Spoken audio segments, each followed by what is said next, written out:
आमचं धडधडीत डायरेक्ट म्हणणं आहे की सत्तेतले बरेचसे लोक हे व्हीएसआरच्या मालकांच्या निगडीत आहेत आणि व्हीएसआर कंपनी आतापर्यंत बंद होत नाही, त्याचे ऑपरेशन तसेच चालू राहतात। आणि आज रोहित सिंग आहे कुठं? आज आम्ही सगळे दुःखात आहोत, आज आम्ही तिथं लढत आहोत, पण ज्या कंपनीच्या माध्यमातून हा घात झाला नाहीतर हा अपघात झाला त्याचा मालक मात्र आज भारतात नाही। त्याला कुणी मदत केली बाहेर जाण्यासाठी? कुणी त्याचा तिथं इन्व्हेस्टिगेशन लगेच करून त्याला लगेच ताब्यात घेऊन लगेच तुम्ही इन्व्हेस्टिगेशन आहे तर त्याचा तिथं चर्चा करून आणायला पाहिजे होती। पण हे महाशय गेले कुठं? तर मायामी अमेरिकेमध्ये त्या ठिकाणी गेलेले आहेत। माझं मत आहे की या व्हीएसआर कंपनीला मुद्दामून वाचवण्याचा प्रयत्न केला जातोय।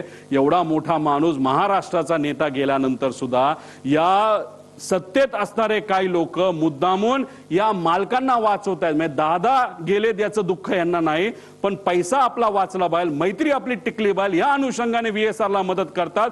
म्हणून आमचं मत आहे की आज नाही तर उद्या व्हीएसआर कंपनीला बंदी घातली